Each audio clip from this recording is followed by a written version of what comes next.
Buenas noches, queridos amigos, Convergente TV Televisión Global. Dietrich Bonhoeffer, pastor luterano alemán, sorprendido por el arribo de Hitler al poder y del nazismo, lanza su teoría de la estupidez humana. Por su parte, Carlo Cipolla, en Italia, desarrolla aún más dicha teoría por el tema de la llegada de Benito Mussolini, el Duce, a Italia, quien la gobernó durante lo que fue después la Segunda Guerra Mundial y que se denominó el eje Roberto Roma-Berlín-Tokio.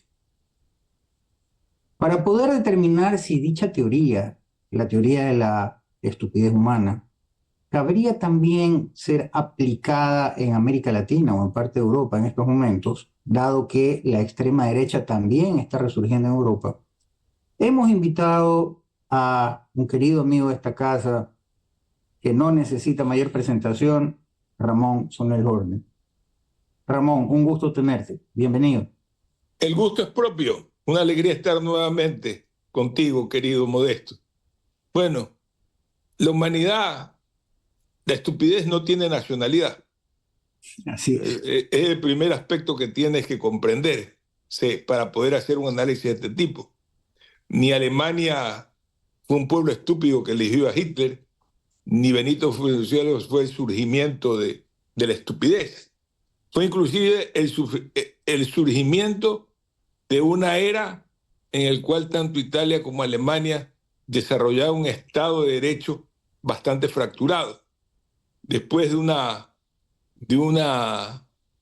más bien bonanza de los años 20, vino una declive terrible, la sociedad italiana y alemana se fracturó y apareció la esperanza y nació este nacionalsocialismo que fue importado a América Latina bajo la visión fascista mezclada con el estalinismo, que es un aspecto importante a analizar. Por un lado, el fascismo que llega a la Argentina, se reparte por Brasil, inclusive llega al Ecuador, de mano del Partido Arnista, que en su momento era la representación viva del fascismo en el Ecuador, así como una estructura, y el estalinismo que entra bajo las botas de Fidel Castro. Esa mezcla ha creado una serie de variantes en una sociedad bastante individualista, muy occidental, propensa al milagro y a la esperanza. Y en ese marco es nulo todo credo cuando se sostiene como un puro acto de fe y más nulo cuando se lo impone cruelmente. Primero, hay países que han hecho un acto de fe por la transformación. La Europa del tercer eje, España, Italia y Alemania, fueron en alguna forma, en su momento, favorecidos por unas políticas económicas expansionistas de las industrias locales, lo que permitió que en Alemania haya pleno empleo. Y la esperanza en un nacionalismo de conquistar una expansión territorial importante que se dio, devolviéndole a Alemania una fuerza vital de hacer crecer el superyo social o el gran yo social. Los alemanes sintieron que eran más que el pueblo judío y otros pueblos, y Hitler los llevó a ese éxtasis propio de cualquier sociedad. El éxtasis, cuando se explora el narcisismo ajeno, es una forma de dominar al contrincante. Esa es una de las cosas, curiosamente, Ramón, esa es una de las cosas que decía justamente Cipolla, que decía que el estúpido egocéntrico, que es al que te estás refiriendo, él lo catalogaba como estúpido egocéntrico, creen que están sobre todo y sobre todos. Terminan corrompiéndose y además tienen la sensación de impunidad por el apoyo masivo que tiene y además porque detenta el poder. Y eso hace identificación con lo que tú dices de Hitler y de alguna manera traslapándolo acá Sí, a Latinoamérica. Los últimos días podríamos hablar lo mismo de Maduro y Chávez en su debido momento. pero eso que lo analizas como estúpido, como estupidez, tiene, tiene una razón de ser. La estupidez, quien explota el estúpido no es Hitler ni su máquina de propaganda. Detrás de ambos había una máquina de propaganda. Es quien consume esa propaganda, Claro. quien es capaz de consumir esa propaganda, porque al final tanto Hitler como Mussolini como eran insignificantes físicamente, igual que Franco, eran escuálidos. Los tres eran escuálidos, un poco panzón. El caso de Mussolini era un poco panzón, parecía en alguna forma que estaba lleno de bichos. Y Hitler era un hombre escuálido, no de gran altura frente a la raza alemana. ¿Y qué es lo que venden ellos? ¿Qué es lo que propagandan? La recuperación de la identidad de un pueblo. Recuérdese que antes Alemania y Italia, como lo conocimos hoy, antes de Hitler, 50 años antes de que llegue Hitler, o 50 años o 60 años antes de que llegue Mussolini, no existía Italia como el concepto territorial que hablamos, ni existía Alemania. Aparecieron el rey Guillermo, el Kaiser Guillermo, Wilhelm, y por el otro lado de la mano de Bismarck, y por el otro lado el gran unidor de la Italia, el señor Garibaldi. Es decir, tenían una identidad nueva. No era el pueblo francés con un reinado de algunos siglos, no era el pueblo español que ya llevaba 500, 400 años de conquista de una unidad cuyo imperio iba por todo el universo, no, eran unos pueblos fracturados. ¿Y qué es lo que lograron estos dos pueblos a través de los liderazgos de Mussolini y de Hitler? Un sentido de unidad nacional. ¿Tú Y no eso crees también, no... Ramón, que bastante explotaron el sentimiento de odio y revanchismo? Porque recordemos que Alemania después de la Primera Guerra Mundial tuvo el tratado, un tratado realmente ignominioso, en que quedó muy mal parada, por decir de alguna manera, era humillante para la raza alemana ese tratado, a tal punto Claro, que cuando el tratado de Hitler, Versalles, específicamente, si exactamente, mal no recuerdo. cuando Hitler llega a París, hace firmar justamente en el mismo vagón que se firmó el Tratado de Versalles, hizo firmar el acuerdo de rendición de Francia, cuando tomó ¿Y París. eso, ¿Y eso qué significaba para el pueblo alemán? Una Algo reivindicación, importante, una una reivindicación, reivindicación. por Pero supuesto. Y el aterrizando en tema es, América Latina, la diferencia es que ni Chávez ha logrado, peor Maduro, la reivindicación de nada. Si no, no hay un saldo cultural que, digamos, lo mejoró, ni el mismo Castro. Fueron verdaderos desastres este estalinismo fascista que se generó en América Latina y el fantoche de Perón, con una propaganda y un manejo brutal, nos ha hecho pensar que fue el salvador de la Argentina y que Cuba más o menos es un país de ignorantes, cuando ya en 1930, 1940, revisen los indicadores, tanto Cuba como Argentina tenían mejores indicadores de educación, de salud y de nutrición que la madre patria. ¿eh? por supuesto, Pero y nos además la vendieron.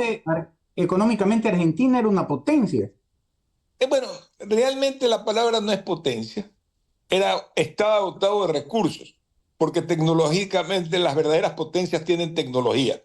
Ellos ya nacieron en la era industrial, crecen como nación ya en la era industrial y ahí lo que se potenciaba es la industria. Ellos siguieron siendo agricultores y en ese marco tenían era dinero. Yo no considero a Argentina que nunca ha sido una potencia. No ha descubierto nada. Se ha consumido sus recursos. Era rico, como Justamente Venezuela. con lo que tú dices, justamente Chipola, Carlos Chipola, decía, analizando un poco también en ese sentido, decía, la estupidez no depende del grado cultural, ni del grado económico, ni del grado social. Depende exclusivamente de la gran masa de estúpidos que apoyan al fascista, al líder, entre comillas, que los va llevando por ese camino. ¿Estás de acuerdo?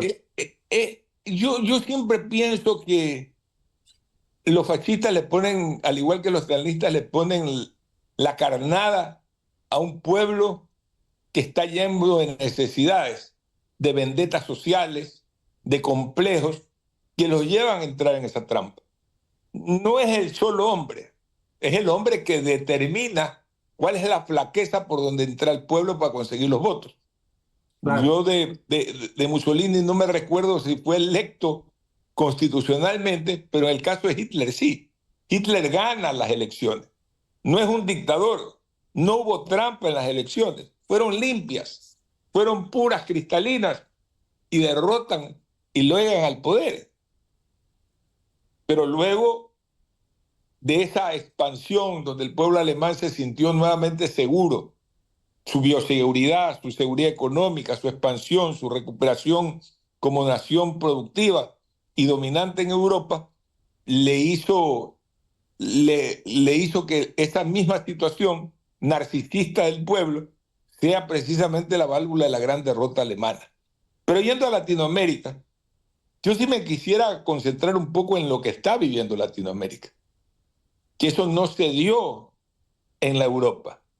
Esta estructuración de un estalinismo violento sumado a una política fascista de corte peronista, que es como en alguna forma se maneja Cuba, se maneja Nicaragua y se maneja hoy Venezuela. Los argentinos no han dejado de ser argentinos y mediterráneos, por tanto la fuerza estalinista no funcionó. Recuérdate que el comunismo tuvo su inversión, el comunismo tuvo su versión italiana y la llamaron eurocomunismo. Es decir, la raza italiana no es propensa a ese tipo de asociaciones violentas. No cabe un estalinismo. Ellos buscan otro tipo de solución. Y creo que eso es lo que Argentina no lo ha postrado en lo que vive Venezuela hoy, que es un fascismo de corte estalinista. ¿Eh? Es un fascismo peligrosísimo, porque estos sí no salen de ahí, se enclavan y no salen de ahí. Y eso es lo grave, esa mezcla perversa, compulsiva con la que está secuestrada en este momento la República de Venezuela. ¿Qué injerencia crees tú, y haciendo una vez más un paralelismo histórico, en el hecho de que este fascismo, como en su debido momento el de Mussolini, el de Hitler, el de Perón, y luego el de Venezuela con Chávez, eh, si bien es cierto, Maduro no es militar, pero digamos que los militares son realmente los que gobiernan a través de Maduro y el titiritero es sin lugar a dudas Diosdado Cabello. Pero esta fusión, unión, acuerdo entre comillas, o sociedad, por decirlo, o asociación entre el poder militar, el detentador de las armas, con el poder político. ¿Qué tan, qué tan determinante es para que se logre esta situación? Por ejemplo, la que vivió Alemania con Hitler, Italia con Mussolini y Venezuela ahora, teniendo en claro de que Maduro, si bien es cierto, no es militar, pero está siendo movido por Diosdado Cabello, que sí es militar y las fuerzas militares. Y el corte de Chávez es hereditario, por ende es militar. Es como que analicemos al actual, a Díez Canseco, no me acuerdo el nombre del presidente de Cuba, no es militar o dejó de ser militar y tiene corte civil, ¿no? De hecho, en el caso de Hugo Chávez, se disfrazó más de, de ciudadano presidente al estilo estalinista que de un hombre elegante al estilo de Perón. Si observas la elegancia de Perón era extraordinaria, era un hombre de una elegancia única. Este más tiene ese tipo de corte estalinista, vestido como Stalin o vestido como el presidente, como el dictador, como el dictador Castro. Para mí, la situación de Venezuela es muy compleja y muy difícil de sacar a esa gente de ese lugar. se van agotando los recursos, la política internacional juega con otro tipo de intereses que no son necesariamente los intereses locales, los intereses de los ciudadanos venezolanos, querido Modesto. Sin embargo, también está de por medio, y es un secreto a voces, de que Venezuela ha sido también reducto del terrorismo internacional, de las bandas internacionales también de la droga y de los grupos extremistas de Medio Oriente. Mira tú que uno de sus vicepresidentes en un momento determinado ahora tiene difusión roja y está perseguido por narcotráfico, por lavado de activos, etcétera, etcétera. Bueno, ahí juegan factores geopolíticos, el de los rusos, el de los iraníes y el de los chinos. El de los chinos es más comercial. Los chinos no están interesados en hacer solo guerra económica, no guerra geopolítica para apoderarse. Ellos, a diferencia de los rusos, tienen la capacidad financiera para comprar Venezuela al precio que les dé la gana y quedarse como lo están haciendo de alguna forma hoy con México, como lo han hecho con parte de Europa sin poner una sola bomba. Se han apropiado de parte de la industria automotriz europea, se han apropiado de parte de la industria, de varias industrias químicas, farmacéuticas, los chinos, sin haber puesto una bomba. Su diplomacia y sus ejércitos están concentradas en el marketing y en la forma de hacer adquisiciones permanentemente. Y con los préstamos usureros, pues con los préstamos usureros, mira que tú en África ya tienen un puerto, como no le pudieron pagar los africanos, se lo tomaron y ya tienen un puerto de su armada en África. Entonces, no sé si son de usura, creo que juegan de acuerdo a las reglas del mismo sistema norteamericano. A mayor riesgo, mayor comisión. Es decir, esa versión latinoamericana de la usura no está en mi mente. Yo no creo en la usura. Yo creo que hay un costo del dinero que depende de los factores que pacten las partes. Para mí la usura como delito solo emerge cuando hay coacción física, o coacción espiritual que debilita a otra persona. Sin embargo, es un documento que circula y las tasas son de acuerdo al riesgo. El riesgo país juega. El Ecuador ahorita no puede conseguir dinero debajo del 15-16%. ¿Por qué? Porque el riesgo país está en los 1.100, 1.200 puntos. Y ¿Y más la tasa de interés. tú no crees que justamente bajo ese criterio, yo veía el día de ayer en una nota noticiosa que decía que en la Asamblea de la Comisión de lo Económico estaba tratando de manifestar de que el acuerdo con el Fondo Monetario Internacional y el Banco Mundial era ilegal, ilegítimo y que y estaba recomendando que no lo paguemos y lo querían tirar abajo y tal? Eso dispara el riesgo país. Eso no es una estupidez al fin y al cabo, porque sabemos que si se nos cierran esas puertas, ¿dónde vamos a ir? Integral. El Fondo Monetario Internacional no es banco de crédito de usura. Se lo creó después de los tratados de Bretton Woods, se lo creó con el ánimo de ser un banco que ayude, o una financiera que ayude a restablecer los flujos de caja. Entonces, en la profunda ignorancia del pueblo, de los opinadores nacionales, preguntan y se preguntan dónde están los 3.000 millones de dólares, refinanciando la deuda externa, que en nuestra cultura sería anatocismo, pero en la cultura global no existe esa figura.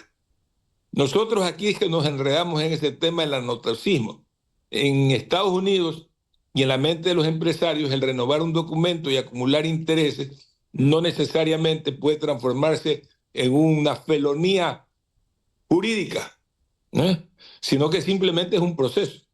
Y lo que ha hecho el Fondo Monetario es prestarnos dinero para que estemos al día y podamos negociar en otra forma. Pero ya que hemos cambiado un poco el tema, ¿será posible que dentro de la genialidad de los ecuatorianos no entendamos que nos estamos endeudando para regalarle 4.000 millones de dólares a peruanos, colombianos y empresarios inescrupulosos que juegan con el valor internacional del precio del petróleo versus el sonso subsidio que damos los ecuatorianos al gas y a los combustibles?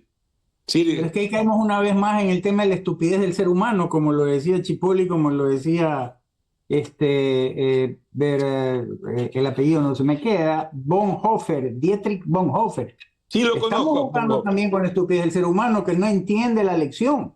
Bueno, hay naciones que sí entienden. Los niños inteligentes, y yo veo aquí inteligentes y tarados, son diferentes. El niño inteligente toca una vez el tomacorriente y no lo vuelve a tocar. El taradito vuelve a meter el dedo tantas veces como se le ocurre. Y el pueblo Hasta le coge ecuatoriano gusto. no es estúpido, es tarado. Su dirigencia es tarada, está llena de taras, de concepciones precarias del conocimiento de la economía. Cuando un tontito o un taradito comienza a ser el ejemplo del tractorcito y los $20, no comprende la dimensión de los costos de la agricultura, no son los $20, son la ineficiencia de productiva que tenemos los empresarios. La calentura no está en el tractorcito, sino en la eficiencia como usamos el combustible. Si tú observas cuando estás en Europa o estás en una carretera y se para porque pasa un tren, los motores se apagan. Tienen un dispositivo para que se apaguen. Sí. Primero, para no generar smog. Y segundo, para disminuir el consumo. Ningún vehículo nuestro trae este dispositivo. Es decir, no lo ahorramos. No hay obligación de poner un dispositivo porque cuando tú tienes un semáforo de 40 segundos, se para esa vaina y solo vuelves a hacer el gas, a inyectar la gasolina y automáticamente se prende. Esa es Claro, una tara. y otros vehículos tienen el sistema de que hasta que alcances, rebases los 40 kilómetros por hora vas a batería, Es no con decir, combustible. ¿qué es lo que hizo que Europa prospere? Todo lo contrario a lo que hace Ecuador. El mismo Perú ha conservado un combustible caro, lo que lo ha hecho eficiente productivamente. Yo que estoy en el negocio de la maquinaria, como conoces, los peruanos sí hacen cálculo del costo por hora de combustible, mirando la eficiencia de los elementos que producen la generación o el consumo de energía. Y a través de eso compran. En el Ecuador van y dicen, dame una bomba de esas ineficientes que se producen en Ambato, y los taraditos dicen, oh, es que me da el chorro lleno. Nunca han medido cuánta agua le están metiendo y cuánto combustible están desperdiciando. Es decir, no tienen una curva cierta de lo que está haciendo ahí. Pero sin embargo, por ahorrarse dinero, y como el combustible no les cuesta mucho, no se ponen a pensar que están perdiendo dinero por ser taraditos y no promover la eficiencia. La industria tunera se queja todo el tiempo y quiere subsidios, pero hasta hoy día las inversiones en nuevas naves es muy pobre. Y tú que conoces ese negocio, sabes que hace rato que no se compran barcos de nueva generación. Es decir, ni han buscado el financiamiento ni están detrás de ellos, porque están cómodos en la posición de tara.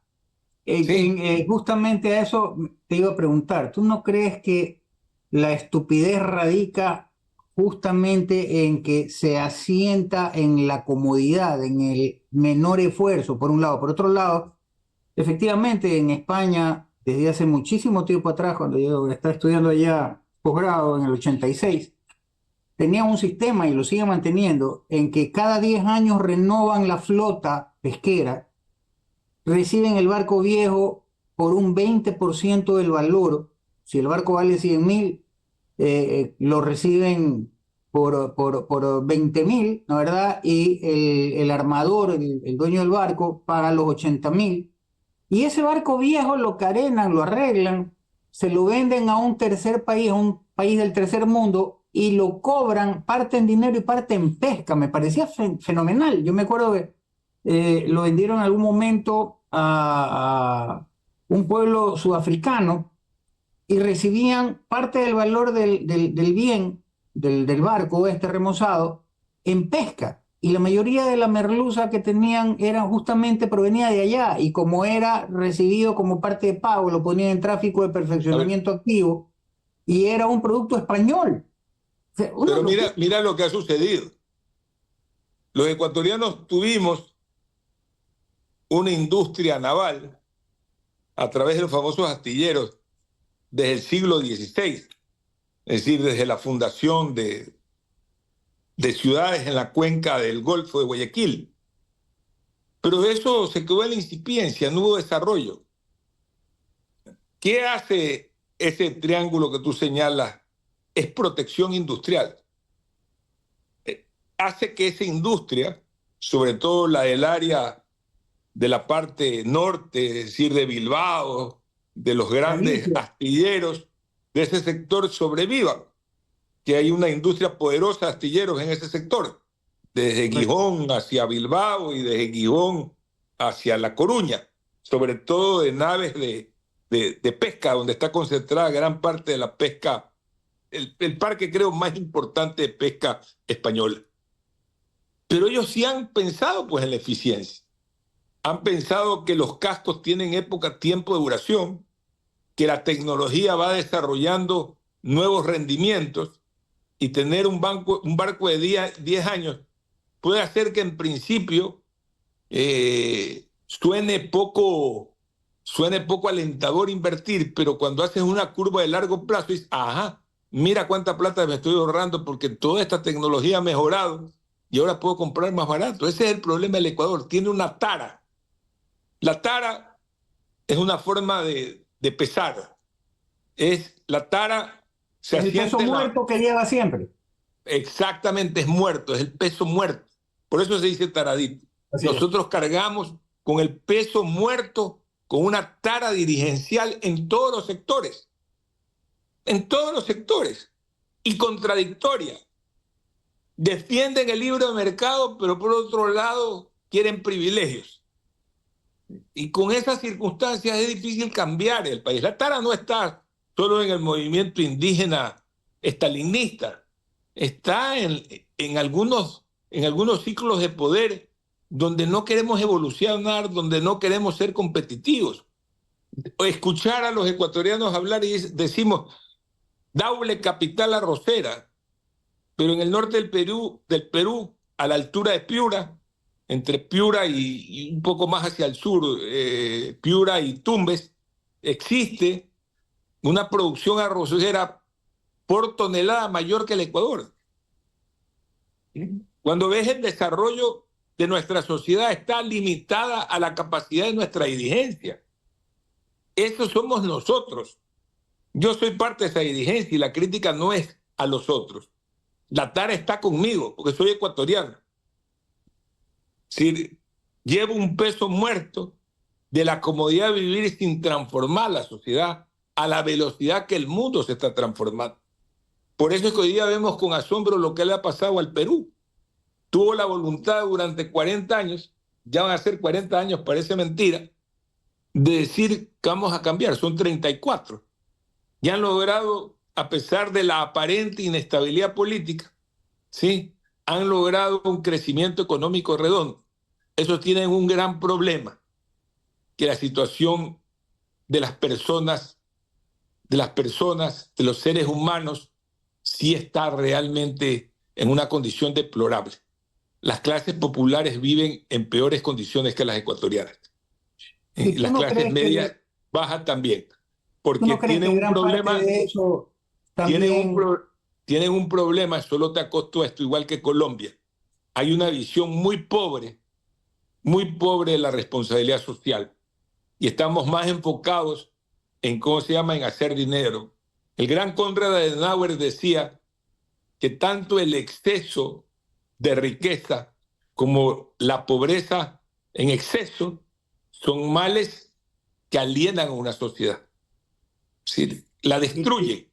¿Tú no crees que gran parte de eso también yace en la, yo creo que estupidez en este momento del Estado paternalista? O sea, le meten en la cabeza a la gente que solo tiene derechos y ninguna obligación, en pocas y resumidas palabras, y que el Estado tiene que pagarle todo, poco más y poco menos que tiene que darle haciendo los hijos, como dicen por ahí. Pero eso es un mal de Occidente hoy en día. Mira que en España están los niní, los que ni trabajan ni estudian, y la edad promedio de salida de las casas de los españoles es en una edad adulta, después de los 30 y pico de años. Es Correcto. decir, hay una condición a partir del 80 y el desarrollo del exceso de derechos, como que si no hubiera una carta de deberes fundamentales. Así es. Entonces, o sea, parece que solo nos enseñan la de los derechos. De hecho, los niños pequeños, tus nietos, seguramente te hablarán de los derechos y no te hablan del deber. Una cosa, una condición que a mí me la marcó mi cultura germana. Para comerme un pedazo de chocolate tenía que moler café. Es decir, no había chocolate si no molía café. Es decir, es una variable importante en mi vida.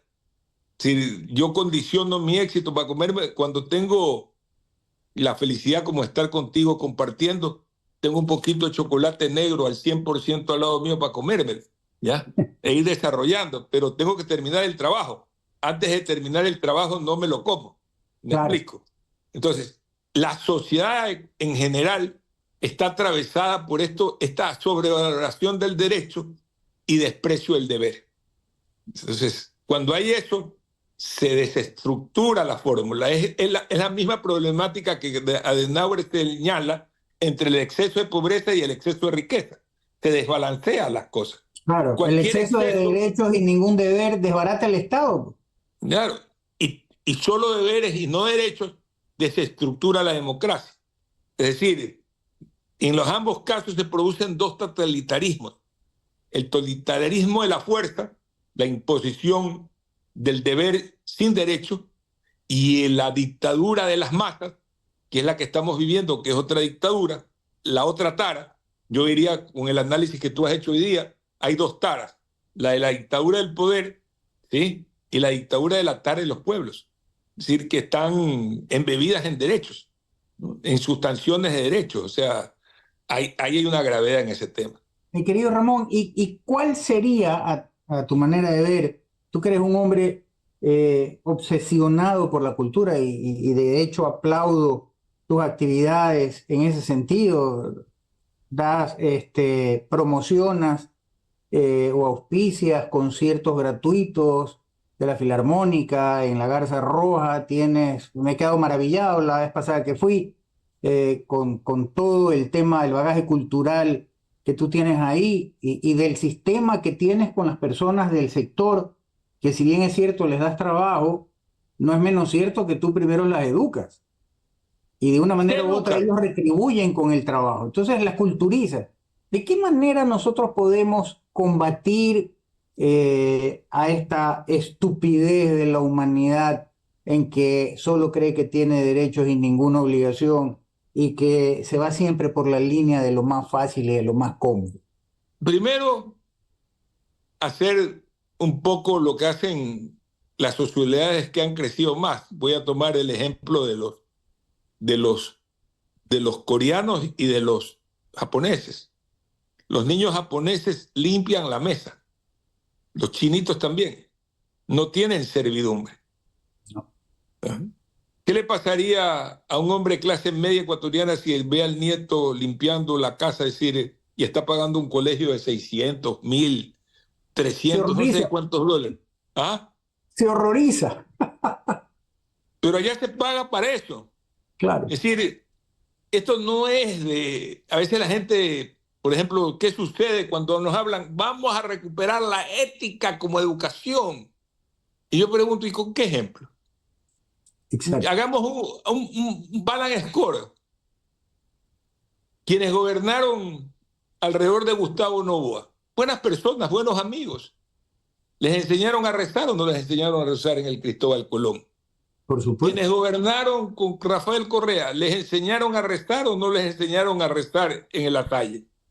Tenían la obligación de rezar, pero parece que no hubo una transmutación del ejemplo y de la contención, para ser honesto. Y a veces cuando la gente me dice, es que yo le pago un mal sueldo, gano poco, entonces tengo que robar. Yo digo, me pregunto, ¿y por qué los conserjes que trabajan conmigo no me roban, que ganan un décimo de salario que ellos? Un décimo. Porque simplemente los valores están contenidos por temor, por disciplina, por una cosa que los contiene. Pero nuestras clases medias dirigenciales son indisciplinadas. Aprendieron desde el colegio, usted estudió en una universidad importante. Yo diría, se resintió un querido amigo mío que es funcionario de la Universidad Católica. Y yo le decía, ¿dónde se aprende a decir que las votaciones son nulas? En la Universidad Católica. Habían dos movimientos y cada vez que se enfrentaban, tres había, cuando yo pasé por esa universidad un par de meses. Y peleaban porque el uno le decía al otro que le había hecho trampa. Pero ¿cuál es el antecedente de eso? Que los maestros se flexibilizaron en la disciplina de los alumnos. Y los llamaban los decanos o los rectores. Decían, hermano, no, no seas exigente, se nos va a ir el cliente. Es decir, ¿qué significa que se te vaya un estudiante? 400, 500 dólares menos, 100, lo que sea. Tú no ¿No? puedes ver la formación de una persona como un cliente. Y volviendo a eso de que tienes más derechos que obligaciones, el hecho de que los alumnos califiquen al profesor me parece una barbaridad. Yo creo que es válido en la medida, no es una barbaridad, es válido, es como lo asumas. Yo puedo tener un criterio sobre un maestro y expresárselo, pero eso no puede ser una razón para que vote un maestro. ¿Me explico? Es que O ese es el sea, punto. también un maestro tiene que enfrentarse a su realidad. Es Claro. decir, hay maestros que no transmiten, siendo inclusive muy capaces como profesionales, son incapaces de tener el arte de la pedagogía o el arte de la enseñanza. No toda persona tiene esa capacidad, porque le puede faltar carisma, le puede faltar vocación para aprender a enseñar. Y sobre todo, en una época que es importante entender que todos somos aprendices. Ya no hay una sociedad de sabios y aprendices. Hoy día la Ramón, velocidad de la información nos transforma a todos en permanentes aprendices. es El un que se tema, niega a eso se queda atrás de la ola. es un tema cultural, Ramón. Yo tuve la oportunidad este año de estar más o menos por temas de que mi hija se estaba incorporando de una maestría después de 3 años en Japón. De estar en Japón casi un mes, 20 y pico de días. Y la verdad es que es un tema cultural. Me quedé sorprendido porque fui a un templo budista y resulta que ellos, yo hablaba con una de las personas ahí, uno de los monjes, y me decía, nosotros al contrario de ustedes, no venimos a pedir, venimos a ofrecer. Por ejemplo, acá en Latinoamérica y en parte de la Europa hispana o latina, dice, Señor, por favor, dame. Ellos van y le ofrecen a Buda, dice, yo quiero ser, qué sé yo, pues el mejor profesor. Yo te ofrezco hacer todo mi esfuerzo, estudiar 24 horas y tú ayúdame a ser buen profesor. Mira la diferencia, ¿no? Nosotros, la parte latina, solo va a pedir el paternalismo, no ofrecen nada. Pero también Ellos hay... ofrecen su mayor esfuerzo y piden que lo ayuden a que logre con su mayor esfuerzo lo que busca. A ver, Modesto querido, pero observa otras directrices. Leía un informe que estaba viendo TED hoy día y una japonesa alemana radicada en Argentina decía, ¿por qué la incidencia del COVID fue menor en Japón? Porque los japoneses ya tenían una cultura comunitaria antes de la pandemia. ¿Y cómo lo resumía ella? Los japoneses nunca se abrazan, nunca te No se dan un dan la abrazo. mano, no se dan ¿Ah? la mano, Por eso, no te ni abrazan se ni se dan la besan, ni mano. se dan la mano, ni nada. Te saludan con una reverencia muy respetuosa. Han usado la mascarilla no porque están enfermos, no por ellos, sino por no por enfermar al prójimo. Así es, para no contagiar al prójimo. Tú sabes que una de las cosas que más me llamó la atención, estaba yo en un bus trasladándome de Sapporo a Noboribetsu, que es unos baños termales, y había un grupo de turistas asiáticos, pero no eran de Japón, creo que eran de Indonesia, y hablaban, pero parecía periquera esa vaina. Y el chofer del bus puso en el letrero luminoso dentro del bus, le dijo, por favor, respeten a los demás pasajeros, hagan silencio o bájense. Genial. Claro, Una cosa de locos. eso es una cultura colectiva. Sí, Nosotros hacemos primar demasiado el yo. Y eso en Occidente lo está afectando, porque hay culturas con tradiciones. En el caso de China budista, en el caso de, perdón, de Japón budista, en el caso de, de China confuciana. Confucio es el padre de la alta burocracia, es el que norma las burocracias y esas tradiciones chinas de la burocracia. Por eso no es fácil en China crear un modelo de desarrollo económico sin esa estructura. La política le será durante muchos años parte de la élite. ¿Eh? Ahora, eso no quiere decir que en China y en Japón no hay corrupción. por Japón ha supuesto. estado afectado por escándalos muy grandes, Y la pero yakuza que, no es la normativa diaria. así es la excepción. Es la excepción que les hace sentirse burgueses. Yo veo muy difícil un cambio en el corto plazo. Creo que el Ecuador se va a parecer mucho más día a día a Italia que a otro país europeo. Es decir, vamos a ir a Italia al estilo ecuatoriano, bastante desordenada, bastante caótica, donde para sobrevivir tenemos que emprender mafia, corrupción judicial, corrupción municipal, corrupción de todos los órdenes. Si tú ves la Italia en el mapa europeo, es la sociedad más corrupta de la Comunidad Europea.